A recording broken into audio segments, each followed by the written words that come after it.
Hello student, welcome in my biology classes. This is Julie Goyal.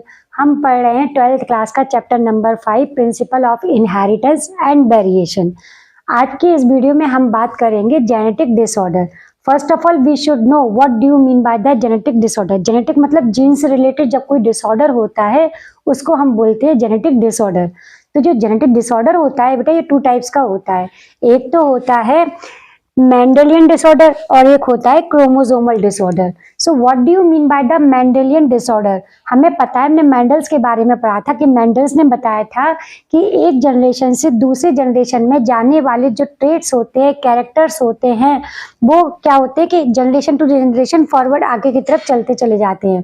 तो यहाँ पर कहने का मतलब है कि जो भी जीन्स होते हैं वो एलील्स के फॉर्म में क्रोमोसोम के ऊपर प्रेजेंट रहते हैं। उसके बेस पर हम कह सकते हैं जब ऐसी एबनॉर्मलिटीज या डिसीज जो एक जनरेशन से दूसरी जनरेशन में ट्रांसफर हो जाए और उस पर ट्रांसफर होने में भी जो एलील्स होते हैं, alleles means the contrasting characters of the trait, यानी कि जो कैरेक्टर्स हैं वो क्या है, वो जीन्स ही तो हैं। तो कॉज्ड बाय डिफेक्टिव एलील्स, यानी कि जब क्रोमोसोम्स के ऊपर जो जीन होते हैं जो एलील के फॉर्म में प्रेजेंट होते हैं, अगर उनमें डिफेक्ट होता है तो इसकी तरह के हम जो डिसऑर्डर होते हैं या फिर जो डिसीज होती है उसको हम बोलते हैं जेनेटिक डिसऑर्डर, और that is a Mendelian type of the disorder.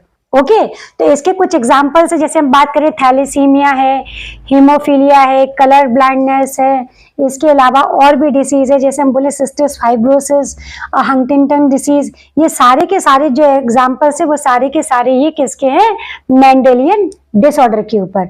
अब ये स्टेज को हम एक एक जो डिसीज है, इतनी सारी जो डिसीज बुक में दी गई है, जैसे सिकल सेल एनीमिया है, थैलेसीमिया है, कलर ब्लाइंडनेस है, हीमोफीलिया है, ये सारे के सारे मेंडेलियन डिसऑर्डर हैं।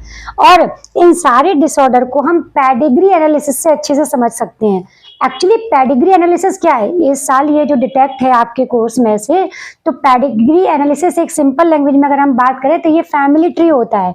यानी कि पहले जनरेशन में जैसे मान लो किसी को कोई बीमारी है, ठीक है ना, अब क्या पॉसिबिलिटीज है कि हमारी आने वाली जनरेशन में भी वो बीमारी हो। तो इसके लिए जो होता है उनकी जो ऊपर जनरेशन होती है, जैसे कि सपोज अगर मान लो हम में कोई डिसऑर्डर है, तो अगर हमारी आने वाली जनरेशन में क्या डिसऑर्डर होने की पॉसिबिलिटीज है, तो इसके लिए हमारे पेरेंट्स और पेरेंट्स के भी पेरेंट्स, इनकी एनालिसिस की जाती है कि उनमें किसको किस टाइप की डिसीज होती है या थी। तो उसके बेस पर हम पॉसिबिलिटीज निकालते हैं कि कितने चांसेस है आगे की जनरेशन में ये डिसऑर्डर होने के। Getting my point? तो यहाँ पर अगर हम बात करें तो जो मेंडेलियन डिसऑर्डर होता है, वो मेंडेलियन डिसऑर्डर हमें उनके क्रोमोसोम्स में देखने को मिलता है। सिंपल सी बात है, मेंडल के अकॉर्डिंग जो कैरेक्टर या ट्रेट होते हैं वो क्रोमोसोम पर ही तो होते हैं। तो यानी कि जब क्रोमोसोम पर जो जीन्स होते हैं उनमें कोई डिफेक्शन होता है तो उसकी वजह से ये डिसऑर्डर होता है। तो हमें मालूम है कि जो क्रोमोसोम्स होते हैं, अगर जैसे हम ह्यूमन बॉडी की बात करें तो ह्यूमन बॉडी में 23 पेयर ऑफ क्रोमोसोम्स होते हैं, ये हम सबको पता है, ठीक है ना। क्रोमोसोम्स होते हैं, इन 23 पेयर ऑफ क्रोमोसोम में से 22 पेयर ऑफ क्रोमोसोम्स होते हैं ऑटोसोम्स, पता है हमें, है ना। और जो 1 पेयर क्रोमोसोम्स है वो क्या होता है, वो होते हैं सेक्स क्रोमोसोम। और यही सेक्स जो क्रोमोसोम्स होते हैं वो सेक्स डिटर्मिनेशन में हेल्प करते हैं। क्लियर? तो यहाँ देखिए, कहने का मतलब जब क्रोमोसोम में डिसऑर्डर हुआ, ये तो कॉमन सी बात हो गई कि यानी 2 तरह की डिसीज होंगी, एक तो ऑटोसोमल डिसीज होगी और एक सेक्स क्रोमोसोम डिसीज होगी। यानी कि जो सारे के सारे क्रोमोसोम में अगर उनमें कोई डिसऑर्डर हो रहा है, सारे के सारे मतलब है ऑटोसोम में, तो वो डिसऑर्डर क्या कहलाएगा, ऑटोसोमल डिसऑर्डर, है ना। और जो एक अगर सेक्स क्रोमोसोम के ऊपर हो रहा है, यानी कि एक्स वाई पर हो रहा है, तो वो उस टाइप का जो डिसऑर्डर होगा वो क्या कहलाएगा, एक्स लिंक डिसऑर्डर। क्या कहलाएगा, x linked disorder. Getting my point? तो ये बात हमें क्लियर होगी पहली चीज। तो ऑटोसोमल और जो सेक्स क्रोमोसोमल यानी कि एक्स लिंक जो डिसऑर्डर होता है, ये भी 2 तरह का होता है अकॉर्डिंग टू द मेंडेलियन। जैसे मेंडेलियन ने बोला था कि एक डोमिनेंट ट्रेट होता है और एक रिसेसिव ट्रेट होता है, बोला था ना। तो अब अगर हम इसकी बात करें तो जो डिसीज होती हैं वो ऑटोसोमल और एक्स लिंक डिसीज होती है, यानी सेक्स लिंक डिसीज होती हैं। तो यहाँ पर हमें वैसे भी पता ही है कि जो डोमिनेंट ट्रेट होते हैं वो क्या होते हैं, जो अपने आप को एक्सप्रेस कर लेते हैं, और रिसेसिव ट्रेट वो होते हैं जब तक वो होमोजाइगस कंडीशन में नहीं आएंगे तब तक वो अपने आप को एक्सप्रेस नहीं कर पाते। तो उसी के पॉइंट ऑफ व्यू पे हम उसको रिसेसिव बोलते हैं। Getting my point? तो यहाँ पर कहने का मतलब है कि जो ऑटोसोमल डिसऑर्डर होते हैं वो दो तरह के होते हैं, ऑटोसोमल डोमिनेंट, ऑटोसोमल रिसेसिव। इसी तरह से जो x link sex linked chromosomes हैं उनमें जो डिसऑर्डर होता है वो भी दो तरह के होते हैं, एक्स लिंक डोमिनेंट और एक्स लिंक रिसेसिव। ठीक है, तो इन चारों को हमें स्टडी करना है और इसके बेस पर केस स्टडी बेस्ड क्वेश्चंस आते हैं और इसमें प्रॉब्लम्स आती हैं बोर्ड एग्जाम्स में, उनको हमें सॉर्ट आउट करना होता है और उसको स्टडी करके हमें ये बताना होता है कि ये किस तरह का डिसऑर्डर है या हो सकता है। कई सारे केस स्टडी बेस्ड क्वेश्चंस आते हैं, इसके बारे में भी हम बात करेंगे। तो यहाँ पर अगर हम जैसे बात करें, पहले हम बात करते हैं ऑटोसोमल डिसऑर्डर। यानी ऑटोसोमल डिसऑर्डर वो होते हैं जब हमें ऑटोसोम्स के ऊपर कोई डिसीज दिखाई दे तो वो ऑटोसोमल डिसऑर्डर में आएगी। और इसमें डोमिनेंट और रिसेसिव क्या होते हैं, अब हम इसके बारे में बात करते हैं कि अगर हम बात करें कि जो पॉसिबिलिटीज होती हैं, जिनमें जो प्रॉब्लम्स आती हैं उसकी अगर हम बात करें तो ये क्या होते हैं कि इनमें कंडीशन ये होती है कि जो मेंडेलियन डिसऑर्डर होते हैं उसको हमें एटलीस्ट 3 जनरेशन तक उसको स्टडी करना पड़ता है। अगर इसके बेस पर कब बात करें कि जैसे मान लो पेरेंट जनरेशन है, हमें पता है, उसके बाद आती है F1 जनरेशन, फिर आती है F2 जनरेशन। ये तो हम सबको पता है ना, ये हमने पढ़ा भी है। जो हमने मोनो हाइब्रिड क्रॉस और डाई हाइब्रिड क्रॉस में पढ़े थे, उन्होंने उनकी जीनोटाइप और फिनोटाइप फाइंड आउट किए थे, याद है ना? बिल्कुल वैसे ही करना है, थोड़ा सा टिपिकल है लेकिन जब हम उसको समझेंगे तो आराम से आ जाएगा। सबसे पहले हम बात करते हैं ऑटोसोमल डिसऑर्डर। किसी भी प्रॉब्लम को सॉर्ट आउट करने से पहले सबसे पहले हमें ये देखना होगा कि उसका पहले तो हमें एक टेबल क्रॉस चार्ट बनाना होगा, ठीक है ना, जिससे हमें प्रॉब्लम को उसको समझ सकें। तो इस वीडियो को मैं थोड़ा थोड़ा समझाने के बाद हम उसको आपको क्रॉस करना भी बताएंगे। तो जैसे कि हमने बोला कि अगर क्रोमोसोमल जो डिसऑर्डर है उसकी पहली कंडीशन ये होगी, अगर वो डोमिनेंट ट्रेट है तो उसमें पेरेंट जनरेशन, F1 जनरेशन और F2 जनरेशन में without any kind of the skipping at least एक इंडिविजुअल जरूर इन्फेक्टेड होता है, अगर वो डोमिनेंट का केस है। Getting my point? जैसे हम बोले पेरेंट्स में से एटलीस्ट एक या दोनों भी इफेक्टेड हो सकते हैं, और F1 जनरेशन में कोई एक डिफेक्टेड हो सकता है या दोनों भी हो सकते हैं, और F2 जनरेशन में भी कोई ना कोई एक डिफेक्टेड होगा। और अगर ये हमें मालूम पड़ा कि हमें बॉयज और गर्ल्स में सब में देखने को मिल रहा है तो ठीक है, तो ये क्या कहलाता है, ऑटोसोमल डिसऑर्डर कहलाते हैं। ऑटोसोम्स के ऊपर ये डिसऑर्डर देखने को मिलता है। तो इस तरह का जो डिसऑर्डर होता है वो क्या कहलाता है, ऑटोसोमल डोमिनेंट। और इसका एग्जाम्पल है हंटिंगटन डिसीज। दूसरी अगर हम बात करें तो ऑटोसोमल रिसेसिव।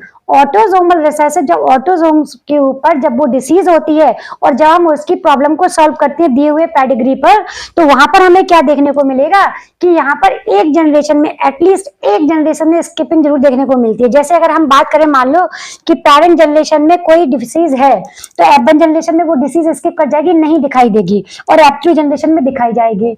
या फिर मान लो हमने बोला यहाँ पर कोई डिसीज नहीं है तो F1 जनरेशन में दिखेगी, F2 में नहीं दिखेगी। यानी एटलीस्ट एक तो जनरेशन ऐसी हो सकती है जो अनअफेक्टेड हो सकती है। अब यहाँ पर एक पॉइंट बात करने का ये भी है कि जो डिसीज होती है, अगर हम XX की बात करें, अगर XX पर कोई एक ही X इन्फेक्टेड है फीमेल के केस में, तो वो क्या कहलाता है, कैरियर कहलाता है। कैरियर, ऐसी फीमेल्स जो कैरियर होती हैं वो अपनी लाइफ बिल्कुल नॉर्मल ही सस्टेन करती हैं। अगर मान लो कोई कैरियर वुमेन है, कोई कैरियर फीमेल्स है, तो उसके पास जो डिसीज है, यानी डिसीज का जो जीन है, डिफेक्टेड जो जीन है उसके पास है तो प्रेजेंट, लेकिन चूंकि ये हेटेरोजाइगस कंडीशन में तो ये अपने आप को एक्सप्रेस नहीं कर पाएगा। जैसे हमें याद है, हमने मेंडल्स के जो क्रॉस की बात की थी, एक कैपिटल टी था एक स्मॉल टी था तो ये डोमिनेंट, लेकिन इसमें टी अपने आप को एक्सप्रेस नहीं कर पा रहा था क्योंकि वो हेटेरोजाइगस कंडीशन में।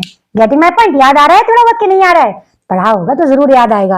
और अगर ये जब तक टी अलग से नहीं पहुंचेगा, यानी कि जब दोनों के दोनों टी एक साथ तब तक ये अपने आप को एक्सप्रेस नहीं कर पाएंगे। बिल्कुल ऐसे यहाँ पर होता है कि अगर दो में से कोई एक एक्स क्रोमोसोम होता है और वो अगर इन्फेक्टेड है और वो हेट्रोजाइगस कंडीशन में है, तो ऐसी फीमेल्स को कैरियर फीमेल्स बोलते हैं। और ऐसी फीमेल्स जो होती है वो एक नॉर्मल लाइफ यानी हेल्दी लाइफ को सस्टेन करती हैं। वो तब तक इन्फेक्टेड नहीं होती जब तक उसके दोनों के दोनों एक्स जीन जो है वो इन्फेक्टेड ना हो जाए। तो इस चीज को दिमाग में उतार लो। जो कैरियर होती है, कैरियर फीमेल्स होती है, वो हेल्दी लाइफ को करती है, वो नॉर्मल की तरह ही सर्वाइव करती है, उनमें कोई डिसीज नहीं होती है। लेकिन अगर मान लो ऐसी कंडीशन मेल्स में देखने को मिल जाए और अगर वहां पर एक्स इन्फेक्टेड है तो वो 100% फिर डिफेक्टेड है, वो कोई ना कोई डिसीज उसको है। कैरियर मेल्स देखने को नहीं मिलते, कैरियर फीमेल्स देखने को मिलती हैं। Getting my point? तो इसके ऊपर कई सारी प्रॉब्लम्स हम एक अगली वीडियो जो अपलोड करेंगे वो कुछ इसी के तरह की केस स्टडी पर ही अपलोड करेंगे। तो आई होप ये इतना पॉइंट समझ में आ रहा होगा। तो डोमिनेंट में बस केवल यही एक ट्रेट है कि हर एक जनरेशन में एटलीस्ट एक दो इंडिविजुअल्स में इन्फेक्टेड देखने को मिलते हैं और रिसेसिव में स्किपिंग भी देखने को मिल जाती है। अब इसकी अगर हम बात करें ऑटोसोमल रिसेसिव में, तो सिस्टिस फाइब्रोसिस और थैलेसीमिया ये इसके एग्जांपल्स हैं। अब next point is that sex link dominant. तो what do you mean by the sex link dominant? Generally I have already explain to all of you that means जब sex chromosome के ऊपर कोई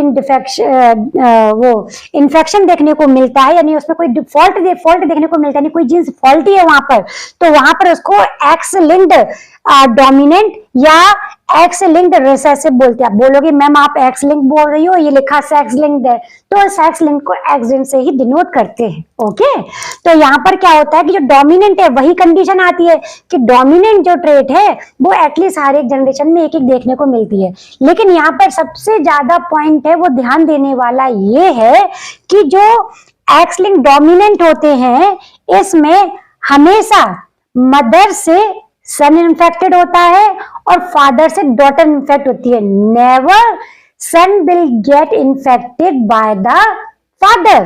getting my point? It means that कि common sense वाली बात है कि अगर हम बात कर रहे हैं यहाँ पर कि मान लो मदर है, ये मदर है, ये फादर है। अब यहाँ पर अगर जो पॉसिबिलिटीज आ रही है एक्स एक्स, तो यहाँ पर एक एक्स आया मदर का, एक एक्स आया बाय का।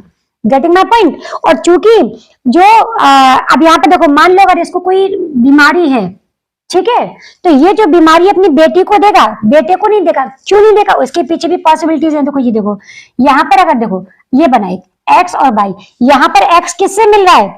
मदर से मिल रहा है, लेकिन बाई तो अकेला आ रहा है, बाई जिन पर कोई इंफेक्शन नहीं है, बाई जिन पर कोई भी फॉल्ट नहीं है, जो भी फॉल्ट है वो एक्स पर है। तो यानी कि इसको जो इन्फेक्टेड जो जीन मिल रहा है वो किससे मिल रहा है? डिफेक्टेड से मिल रहा है। तो ये बीमारी कहाँ आ रही है? फादर से डॉटर में ही तो आ रही है। आ रही बात समझ में? और यहाँ पर जो एक्स जा रहा है वो मदर से जा रहा है और यहाँ पर दोनों हैं। इसलिए कभी भी जो सेक्स लिंक डिसीज होती हैं उनमें हमेशा मदर जो होती है, मदर से जो इन्फेक्शन होता है वो सन में जाता है और फादर से जो इन्फेक्शन जाता है या फिर जो डिसीज जाती है वो हमेशा डॉटर में जाती है। और इसी को बोलते हैं क्रिस क्रॉस मेथड। क्या बोलते हैं? इसको बोलते हैं क्रिस क्रॉस मेथड, यानी कि अल्टरनेटिव इस तरह से जाता है। Getting my point? और in case rare of the rare cases में ऐसा भी देखने को मिलता है कि फादर से भी कभी कभी कुछ सन में वो डिसीज देखने को मिल रही है। तो इसका सिंपल सा लॉजिक है कि कहीं ना कहीं उसका बाई जो जीन है वो इन्फेक्टेड है, तभी तो वो सन में जाएगा। सिंपल सी बात है बेटा कि मदर और फादर में से हमेशा जो एक्स क्रोमोसोम आता है कि उसके सन के अंदर वो हमेशा कहां से कैरी किया जाता है? मदर से। यानी कि केवल मदर के पास एक ही तो एक्स, बाई में केवल एक ही तो एक्स होता है, वो एक्स हमेशा कहां से आता है? मदर से आता है। और डॉटर में जो एक एक्स होता है वो कहां से आता है? वो एक मदर का भी होता है, एक फादर का भी होता है। इसी वजह से जो एक्स लिंक डिसीज होती है वो हमेशा मदर से सन में और फादर से डॉटर में ट्रांसफर होती है। आई होप समझ में आ रहा होगा। अगर नहीं समझ में आ रहा होगा तो नीचे कमेंट बॉक्स में आप अपने प्रॉब्लम्स लिख के भेजिए, ठीक है, हम उसको और भी सॉर्ट आउट करेंगे। कोई और भी टॉपिक अगर आपको ऐसा लगता हो कि जिसके वजह से आपको कुछ प्रॉब्लम्स हो रही हैं सॉल्व करने में, तो आप हमको भेजिए, हम उसको सॉर्ट आउट करेंगे आपके लिए। नेक्स्ट थिंग इज दैट तो ये हो गया एक्स लिंक डोमिनेंट और x link recessive. X link recessive, अब एक और ट्रिक बता दे रहे हैं यहाँ पर, ये आपके लिए बड़ा बेनिफिट होगा कि एक्स लिंक डोमिनेंट और एक्स लिंक जो रिसेसिव है, हमेशा एक्स लिंक रिसेसिव में मदर से मेल इन्फेक्टेड होते हैं। हमेशा याद रखना कि अगर एक्स लिंक रिसेसिव है ना, तो वो मदर से सन में देखने को मिलेगा, और एक्स लिंक जो डोमिनेंट है वो कहां से मिलेगा, वो हमेशा फादर से डॉटर में देखने को मिलेगा।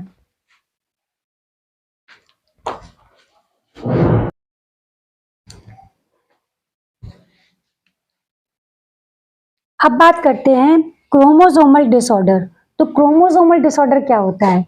Chromosomal disorder is a disorder in which the set of chromosome, और we can say that the whole chromosome, यानी कि कोई ये क्रोमोसोम है उस पर पूरे के पूरे सेटअप पे ही गड़बड़ हो जाए। जैसे कि हम बात करें कि जो क्रोमोसोम होते हैं वो पेयर में होते हैं, तो कोई क्रोमोसोम मान लो कि एक्स्ट्रा क्रोमोसोम इस पर आकर जुड़ जाए, या एक क्रोमोसोम निकल के चला जाए, या फिर क्रोमोसोम का हाफ पीस जो है अलग हो जाए और कोई नया पीस जुड़ जाए, या टिल्ट हो जाए, उल्टा हो जाए क्रोमोसोम। तो जिस तरह की जो एबनॉर्मलिटीज क्रोमोसोम में आ जाती हैं वो क्या कहलाती हैं, कि इस टाइप का जो क्रोमोसोम का डिसऑर्डर होता है वो कहलाता है क्रोमोसोमल डिसऑर्डर। यानी कि अगर हम बात करें कि जब क्रोमोसोम पर कोई के जो पूरे के पूरे क्रोमोसोम पर जब कोई क्रोमोसोम का पार्ट ही फॉल्ट में आ जाए तो वो कहलाता है chromosomal disorder. It means caused by the chromosomal aberration. Okay, तो यहाँ पर क्या होता है, इसके जो एग्जांपल्स है वो डाउन सिंड्रोम है, टर्नर सिंड्रोम है, क्लाइनफेल्टर सिंड्रोम है। तो इसमें क्या होता है कि जब कोई क्रोमोसोम एक्स्ट्रा ऐड हो जाए, या उसका डिलीशन हो जाए, या एडिशन हो जाए, या पूरा का पूरा सेट ही बदल जाए, जिसके वजह से क्रोमोसोम जो होते हैं या तो उनके नंबर्स बढ़ जाते हैं या कम हो जाते हैं। जैसे कि हमें पता है कि जो क्रोमोसोम होते हैं वो पेयर में होते हैं कि नहीं होते हैं। सपोज दैट इसमें एक और कोई एक्स क्रोमोसोम आकर जुड़ जाए, तो ऐसी कंडीशन को बोलते हैं ट्राइसोमी। ट्राइसोमी। और मान लो कि एक क्रोमोसोम इसमें दो थे और दो में से एक खत्म हो जाए, मिले ही नहीं, गायब हो जाए, तो एक ही बचा, इसको बोलेंगे मोनोसोमी। क्लियर है? आई बात समझ में? तो इस तरह से होता है। तो ट्राइसोमी और मोनोसोमी देखने को मिलती है। मेनली जो क्रोमोसोम में ये जो प्रॉब्लम्स आती हैं वो इनके क्रोमोसोम के नंबर पर आती हैं। उसके बेस पर दो तरह की प्रॉब्लम्स होती हैं। एक आती है एनियोप्लॉइडी, प्लॉइडी, और दूसरी होती है पॉलीप्लॉइडी। अब एनियोप्लॉइडी क्या होता है? द लॉस और gain of the chromosome, this condition is known as aneuploidy. यानी कि जब पूरे क्रोमोसोम के सेट पर एक क्रोमोसोम आकर जुड़ जाए या फिर एक सेग्रीगेट कर जाए, अलग हो जाए, तो इस कंडीशन को बोलते हैं एनियोप्लॉइडी। और दूसरा होता है पॉलीप्लॉइडी। पॉलीप्लॉइडी में क्या होता है कि जब सेट का नंबर पूरा बढ़ जाए, पूरा का पूरा सेट नंबर ही बढ़ जाए, तो वो कहलाता है पॉलीप्लॉइडी। जैसे कि हम बात करें कि ये कंडीशन कब आती है, एनियोप्लॉइडी हुआ, पॉलीप्लॉइडी हुआ, हम सब ने पढ़ा है सेल डिवीजन। तो जब सेल डिवीजन होता है उसकी जो एनाफेज होती है, हमें याद होना चाहिए कि जो सेल डिवीजन होती है इसमें मेनली 4 स्टेज होती हैं, प्रोफेज, मेटाफेज, एनाफेज, टीलोफेज। याद है ना? तो प्रोफेज में क्या होता है कि जो क्रोमेटिन मटेरियल होते हैं वो कंडेंस होते हैं, क्रोमोसोम्स बनाते हैं। और मेटाफेज में क्या होता है, सारे के सारे क्रोमोसोम आके इक्वेटर पर सेट होते हैं। एनाफेज में क्या होता है कि जब अरेंज हो जाते हैं तो स्पिंडल फाइबर बनते हैं और ये पूरे के पूरे सेट को अपनी तरफ खींच लेते हैं अपोजिट डायरेक्शन में। तो उस कंडीशन में क्या होता है कि जैसे ही क्रोमोसोम डिवाइड हुए, दो बने, और उसके हमेशा किसी भी सेल डिवीजन में 2 स्टेज होती हैं। पहली स्टेज होती है कैरियोकाइनेसिस। इट मीन्स क्या होगा, पहला जो डिवीजन होगा वो क्रोमोसोम का होगा, फिर दूसरा होगा साइटोकाइनेसिस।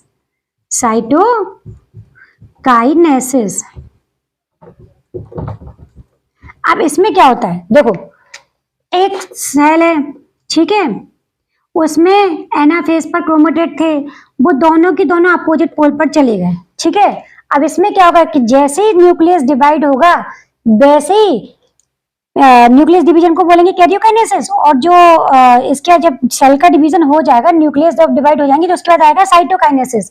साइटोकाइनेसिस में क्या होगा, जो सेल वॉल है या जो सेल मेम्ब्रेन है, ये ना फिर ये डिवाइड हो जाती है, जिससे 1 से 2 सेल बन जाती है। बन जाती कि नहीं बन जाती है। लेकिन जब ऐसी कंडीशन आ जाए कि साइट कैरियोकाइनेसिस तो हो जाए, यानी कि क्रोमोसोम का जो डिवीजन है वो तो कंप्लीट हो जाए, लेकिन जो सेल वॉल है या जो सेल मेम्ब्रेन है उसकी डिवीजन ना हो पाए, तो ऐसी कंडीशन में क्या होता है कि एक ही सेल के अंदर 2 सेट हो गए कि नहीं हो गए, गेटिंग माय पॉइंट, 2 सेट बन गए ना। तो ऐसी कंडीशन को बोलते हैं पॉलीप्लॉइडी। और ये जो पॉलीप्लॉइडी कंडीशन होती है, ये मैक्सिममली कहाँ देखने को मिलती है, ये देखने को मिलती है प्लांट्स में। ओके, तो पूरा सेट की सेट नंबर इंक्रीज कर जाता है। तो आई होप समझ में आया होगा। ठीक है, आगे चल के हम इस चैप्टर की जो एक एक डिसीज है उनके बारे में हम स्टडी करेंगे। तो वैसे भी काफी हद तक एकेडमिक सेशन में सिलेबस रिड्यूस हो गया है, तो इसमें हमें केवल मेंडेलियन डिसऑर्डर में केवल 2-3 ही पढ़ना है, थैलीसीमिया, हीमोफीलिया और कलर ब्लाइंडनेस। ऐसे ही क्रोमोसोमल डिसऑर्डर है, उसमें डाउन सिंड्रोम, टर्नर सिंड्रोम और क्लाइनफेल्टर सिंड्रोम ही पढ़ने हैं। तो अगली वीडियो जो अपलोड होगी उसमें एक एक डिसीज के बारे में हम अच्छे से बात करेंगे, और एक वीडियो ऐसा लेकर आएंगे जिसमें कुछ प्रॉब्लम्स हम आपके लिए लेकर आएंगे, जिससे आपको ये जो प्रॉब्लम सॉर्ट आउट करने में हेल्प मिलेगी। ओके, तो आई होप बेटा समझ में आ रहा है। अगर समझ में आ रहा है तो प्लीज लाइक सब्सक्राइब करिए और शेयर भी करिए अपने फ्रेंड्स के साथ। कोई प्रॉब्लम्स हो तो जरूर हमें सेंड करिए। Thank you.